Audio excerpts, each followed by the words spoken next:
Max TV భక్తి ప్రేక్షకులకు నమస్కారం. నేను మీ శ్రావ్య. ప్రస్తుతం మనతో పాటు ఉన్నారు ప్రముఖ ఆధ్యాత్మికవేత్త, ప్రముఖ జ్యోతిష్య వాస్తు పండితులు బ్రహ్మశ్రీ డాక్టర్ శివ సుధీర్ శర్మ గారు.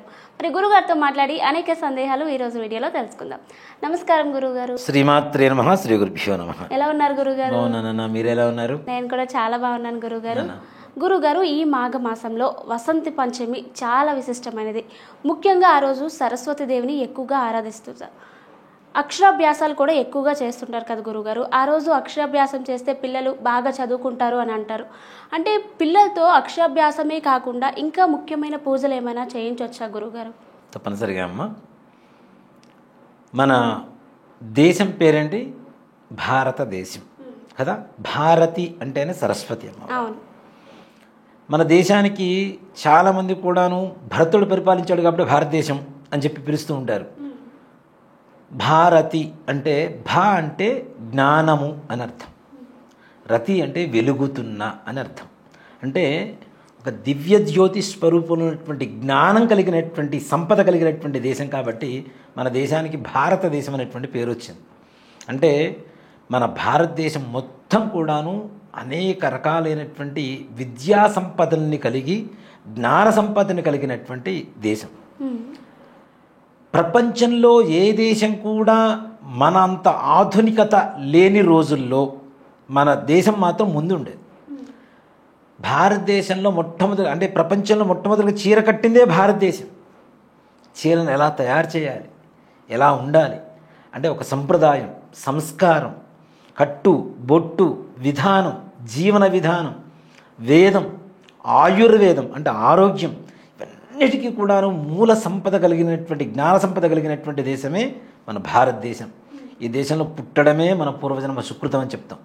అందులో కర్మభూమి అని చెప్తూ ఉంటాం మనం కదా. అంత దివ్యమైనటువంటి భూమిలో మనం పుట్టడమే మన అదృష్టం. అలాంటిది మాఘమాసంలో వచ్చేటువంటి వసంత పంచమి. నిజంగా మాఘమాసమే చాలా దివ్యమైనటువంటి మాసం. మనకి చాలాసార్లు చెప్తూ ఉంటాం, 4 మాసాలు చాలా పవిత్రంగా చూస్తూ ఉంటాం. వాటిలో ఆషాఢ మాసం, కార్తీక మాసం, వైశాఖ మాసం, అలాగే మాఘమాసం.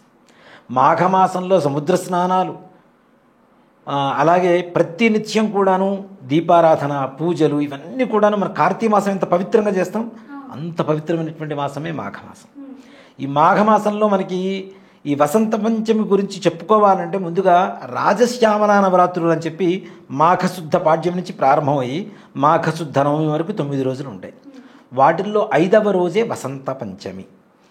రాజశ్యామల అంటేనే సరస్వతీ స్వరూపం. అలాంటిది వసంత పంచమి అంటే సరస్వతి అమ్మవారు జన్మదినం, పుట్టినరోజు, జయంతి అంటాం. దాన్ని వసంత పంచమి అనేటువంటి వాడుకలో బాగా వాడుతున్నాం మనం.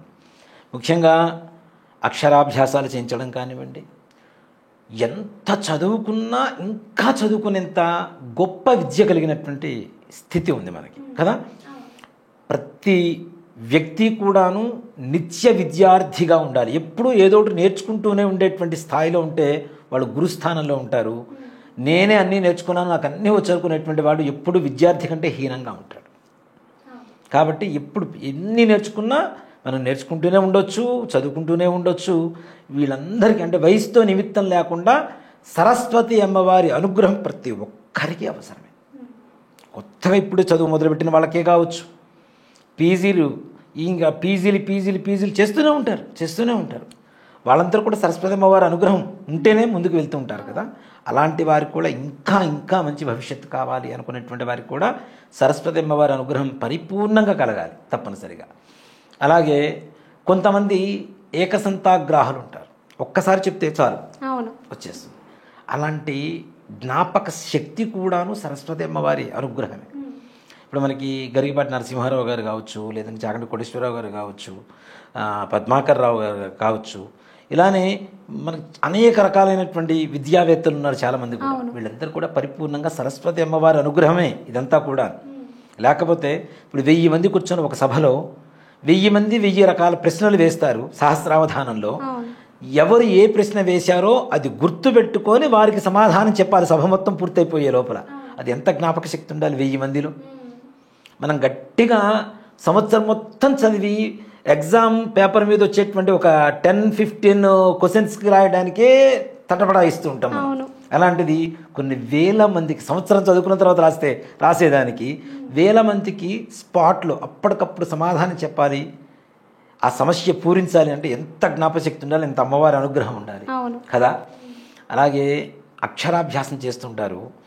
అక్షరాభ్యాసం చేసేటప్పుడు ఇప్పుడు అందరూ స్కూల్లో ఏం చేస్తుంటారు, మనం చాక్లెట్లు బిస్కెట్లు పక్కన పిల్లలందరికీ పంచుతుంటాం. అవును. కానీ అసలు ఇది సంప్రదాయం కాదు. పూర్వకాలంలో మా చిన్నప్పుడు అక్షరాభ్యాసం చేస్తే తండ్రితో రాయిస్తారు. ఓం నమ శివాయ సిద్ధం నమః అని చెప్పి తండ్రి ఆది గురువు అని చెప్పడం. అది ఇంకా తండ్రి తర్వాత ఇంకెవరైనా గురువు. తండ్రి ఆది గురువు అవుతున్నాడు, మనకు అక్షరాభ్యాసం రాయిస్తున్నాడు. అక్కడ పరమార్థం ఏంటి, ప్రతి ఒక్కళ్ళకి శివ పంచాక్షరి మంత్ర జపం అనేది తప్పనిసరిగా అవసరం అని చెప్పడం ఒకటి. అలాగే అక్షరాభ్యాసం చేసిన తర్వాత ఇప్పుడు పంచుతున్నటువంటి బిస్కెట్లు, ఈ చాక్లెట్లు, పిజ్జాలు, బర్గర్లు ఇవి కాదు, మనకి మురమురాలు అని చెప్పి అమ్ముతుంటారు షాపుల్లో.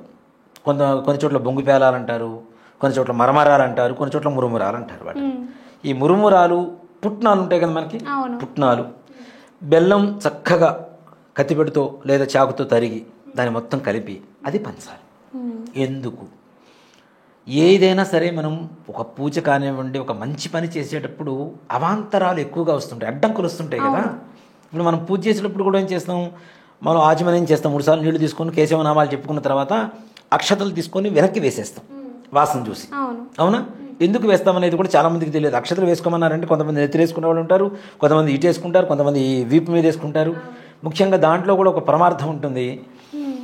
ఉత్తిష్టంతు భూత పిశాచాః ఏతే భూమి భారకాః ఏతేషాం అవిరోధేన బ్రహ్మకర్మ సమారభే అనేటువంటి మంత్రంతో అక్షతల వాసన చూసి వేస్తాం. ఉత్తిష్టంతు అంటే లేవమని. ఎవరిని? భూత పిశాచాః, భూతాలు పిశాచాలు. ఏతే భూమి భారకాః, నేను ఎక్కడ అక్షతలు చల్లానో అక్కడి నుంచి వెళ్ళిపోమని. ఏతేషాం, ఎందుకోసం? బ్రహ్మకర్మ సమారభే, నేను పూజ చేస్తున్నా కాబట్టి మీరు అక్కడి నుంచి వెళ్ళిపోండి. భూత ప్రేత పిశాచాలు ప్రత్యక్షంగా వచ్చి కూర్చుంటాయా? కూర్చోవు. మనలో ఉండేటువంటి ఆలోచనలు, మన మైండ్. అలానే మనం ఏదైనా వ్రతం అవి చేసుకునేటప్పుడు 10 మందిని పిలుస్తాం. ఈ 10 మంది ఆలోచనలు కూడా రకరకాలుగా ఉంటాయి మన మీద కూడా. అవునా? మనం శ్రద్ధగా పూజ చేసుకోవాలని పిలుస్తాము, వాళ్ళు ముచ్చట్లు ఆడుకుంటుంటారు. అవి కూడా భూత ప్రేత పిశాచాలే, మన పూజకి అడ్డంకేగా.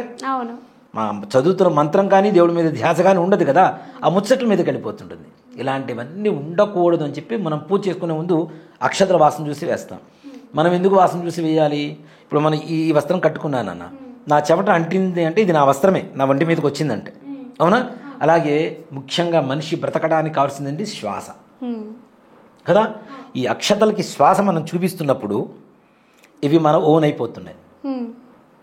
ఎవరైతే అక్షతలు శ్వాస చూపించేసి వెనక్కి వేస్తున్నారో వాళ్ళ జోలికి భూత ప్రేత పిశాచాలు రాకుండా ఉండేందుకు చేస్తాం. అలాగే అక్షరాభ్యాసం చేసేటప్పుడు ఒక పిల్లవాడు చదువుకుంటున్నాడు, మంచి విజ్ఞానవంతుడు అవుతాడు, విద్యావంతుడు అవుతాడు, జ్ఞానవంతుడు అవుతాడు, గుణవంతుడు అవుతాడు అనేటువంటి దీంతో అక్షరాభ్యాసం చేయిస్తాం మనం. చుట్టుపక్కల ఇలాంటి చెడు ఆవాహించుకొని ఉంటుంది. ఎవరి దగ్గర? చుట్టుపక్కల ఉండేటువంటి పిల్లల దగ్గర. చుట్టుపక్కల పిల్లలు ఉంటారు కదా. ఇప్పుడు గుడ్ ఫ్రెండ్స్ ఉండొచ్చు, బ్యాడ్ ఫ్రెండ్స్ ఉండొచ్చు, మంచివాళ్ళు, చెడ్డవాళ్ళు. ఈ చెడు స్నేహాలు, చెడు ఆలోచనలు రాకుండా ఈ చుట్టుపక్కల ఉండేటువంటి పిల్లల్ని ఈ చెడు అంతా కూడా ఆవహించుకొని ఉంటుంది. కాబట్టి ఈ భూత ప్రేత పిశాచాలు కానివ్వండి, వీటికి ఆహారం ఏమిటి అంటే మురమురాలు, భూత బలి అంటాం వాటిల్ని. అవి తినటం వల్ల అవి ఆనందపడి వెళ్ళిపోతాయి. ఈ పిల్లవాడు మంచిగా చదువుకోవడానికి ఉపయోగపడుతుంది. ఇంత పరమార్థం ఉంది దీంట్లో. మనం చూడండి, శవం మీద వెళ్ళేటప్పుడు కూడాను పేలాలు చల్లుతాం. అవునా? అవి కూడా భూత బలే. అలాగే ఒక గది ఉంటుంది నాన్న, దీంట్లో గాలి కూడా రాదు. పేలాలు కానీ మురమరాలు కానీ వేసేసి వదిలిపెట్టేసేయండి. ఒక 10 రోజులు గదులు తలుపులు తీయకుండా, కిటికీలు కూడా తీయకుండా, లైట్లు వేయకుండా ఉంచండి. ఆటోమేటిక్గా లోపల ఆత్మ ఘోష వస్తూ ఉంటుంది. చిమ్మకుండా తాళం వేస్తే చాలు, అంతే. లోపలికి ఆటోమేటిక్గా నెగిటివ్ అనేది వచ్చేస్తుంటుంది. అంటే అవి ఎక్కడుంటే అక్కడికి వచ్చేస్తాయి, అవి తినటం కోసం. అందుకని మురమరాలు కానీ పేలాలు కానీ ఇంట్లో పడ్డప్పుడు వెంటనే చిమ్మాలంటాం, క్లీన్ చేసుకోవాలని చెప్తారు. అవి లేకపోతే వాటి కోసం వస్తాయిట, వాటి వల్ల మన ఇంట్లో వాళ్ళకి అశాంతి కలుగుతుంది. అవి తినడం కోసం వస్తున్నాయి కదా, కాబట్టి ఇక్కడ తిన్నాయి అంటే ఆనందపడి వెళ్ళిపోతాయి కదా. అందుకోసం చెప్పి పిల్లలకి మురమురాలు ఇట్లాంటివి పెట్టాలి. చాక్లెట్లు బిస్కెట్లు పెట్టడం కాదు, వాటి వల్ల ఏ రకమైనటువంటి ప్రయోజనం లేదు. ఇవి భూతబలి కాబట్టి ఇలాంటివి పెట్టి అక్షరాభ్యాసం చేయడం అనేది మంచిది. అలాగే వసంత పంచమి రోజున అక్షరాభ్యాసానికి ఇప్పుడు మనం ఏం చేస్తాం, ఏదైనా పని ముహూర్తం కావాలని చూసుకుంటాం, గృహప్రవేశమో వివాహమో లేదంటే శంకుస్థాపనో ఏదో ప్రతిదానికి కూడా అలానే అక్షరాభ్యాసానికి కూడా మంచి ముహూర్తం చూసుకుంటాం. కానీ వసంత పంచమి రోజున ఏ రకమైనటువంటి ముహూర్తంతో సంబంధం లేదు. ఏ పిల్లవాడికైనా ఏ నక్షత్రంలో పుట్టిన వాళ్ళకైనా సరే అక్షరాభ్యాసం చేయించడం వల్ల సరస్వతి అమ్మవారి అనుగ్రహం పరిపూర్ణంగా పిల్లల మీద ఉంటుంది తప్పనిసరిగా.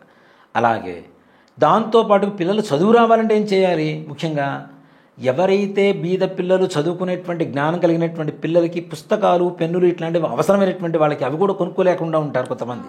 అలాంటి వాళ్ళకి ఈ పిల్లవాడితో చక్కగా దానం చేయించాలి.